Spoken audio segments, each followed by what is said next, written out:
r/out off the loop. Catch Surrendum says, what's up with JK Rowling these days? I have know about her and his weird social shenanigans, but I feel like I'm missing context on these latest tweets.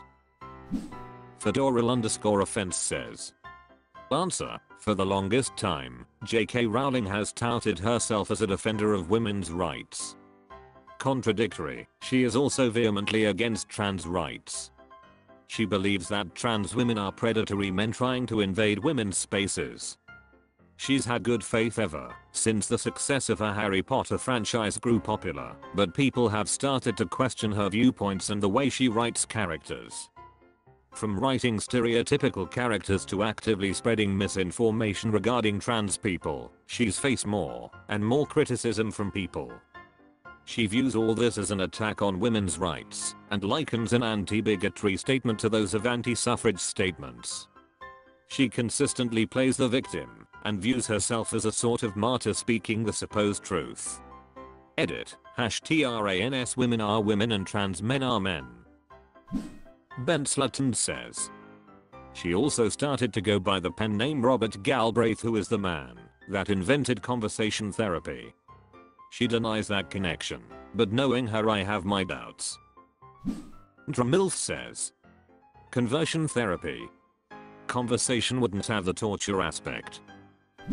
Terminarch says, answer, she's simply the most visible figure in a phenomenon.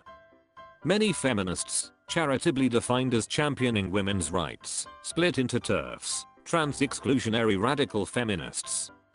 Both sides are pushing a pro-woman agenda, but they disagree on what a woman is. One side thinks trans women are women, so being against that is being against women. The other side thinks trans women are men, so believing otherwise means championing men instead of women. These are vehemently incompatible views despite a supposedly shared goal. Majestic Noodle says, both sides are pushing a pro-woman agenda TBF. A lot of TERFs including JK Rowling end up interacting with right-wing figures who definitely are anti-women.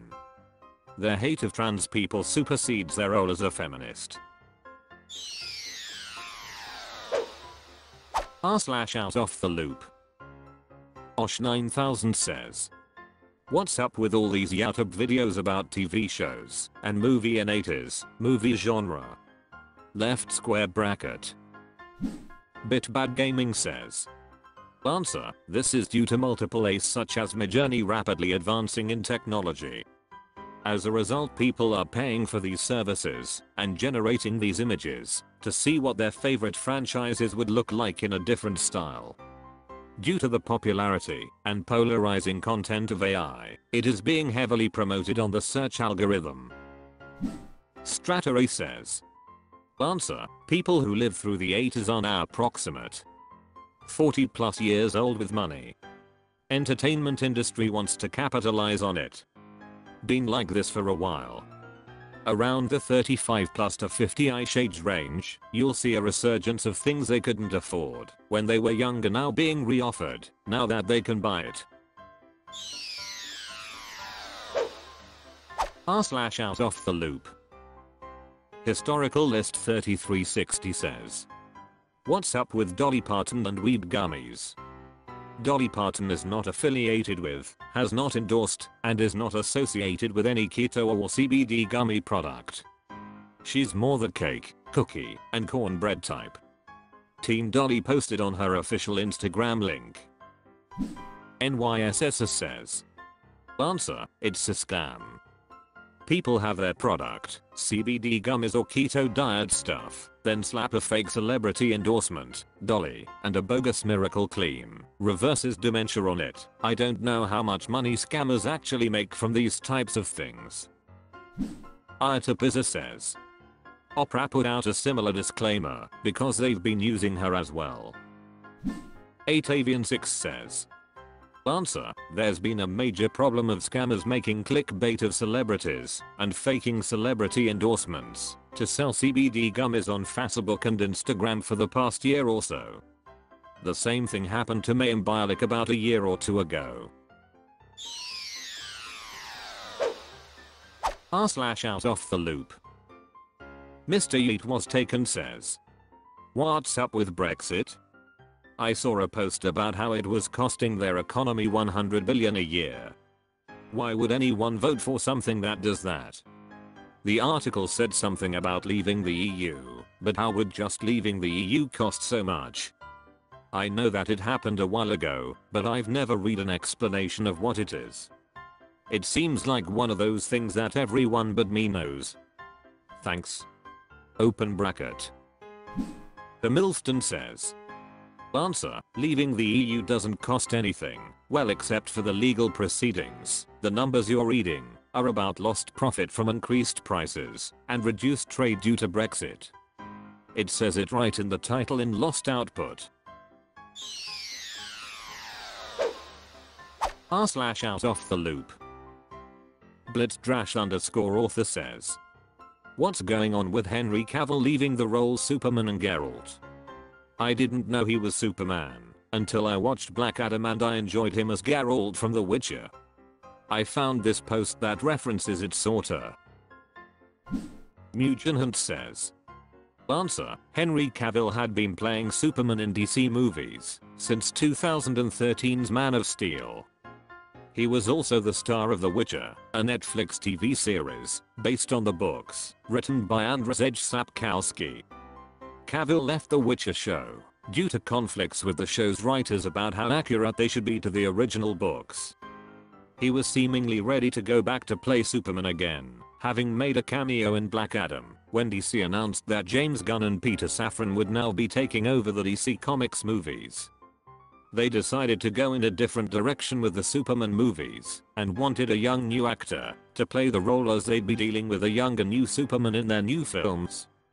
So Cavill left The Witcher, expected to be able to go back to being Superman, and then found that wasn't going to work out either. He's now working on an adaptation of the Warhammer 40k games, which he is set to produce and star in. r/OutOfTheLoop. Feels_Batman says, "What's up with people recommending to watch Europa, The Last Battle on TikTok? Today I noticed that on TikTok under some videos there are people recommending to watch Nazi propaganda documentary Europa, The Last Battle. The comments always use the same template. Watch Europa, The Last Battle. This documentary changed and shocked my life. Here are examples of people talking about it. This one is responding to the comment. The comments for me only started appear today, and I've pretty much never heard anybody discussing about this documentary previously on TikTok. What is strange, that these comments appeared in videos which are completely unrelated to politics and they seem to be close to the top of the comment section. So what could this be?" Nsgrim says, "Answer, it's neo-Nazi propaganda. It's nothing new. Neo-Nazis online love promoting it as some amazing revolutionary documentary when in reality it quite literally casts Adolf Hitler as the hero and repeats talking points from Mein Kampf. I've seen it being promoted on and off on different social media sites for years. I guess it's TikTok's turn now.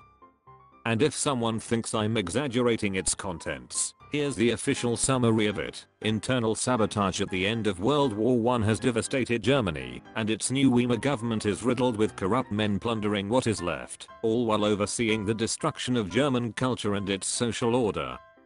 After it all collapses, one man manages to turn it all around in just a few short years.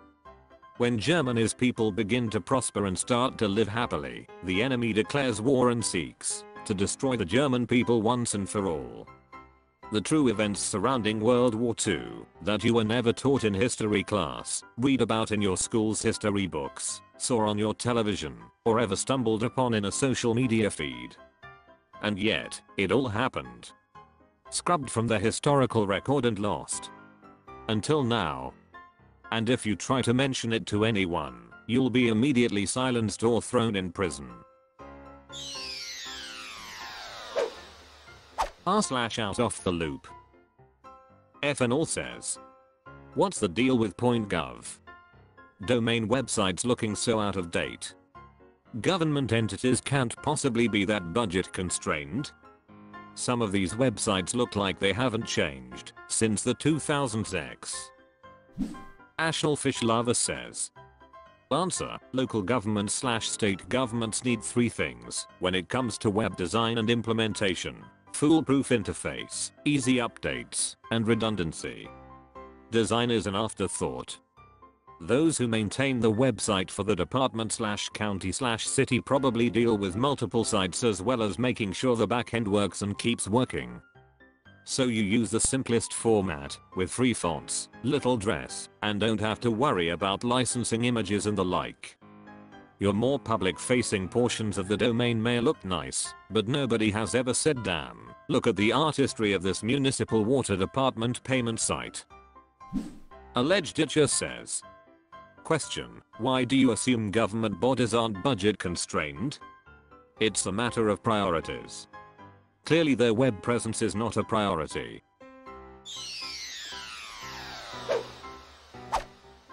That's all for this video.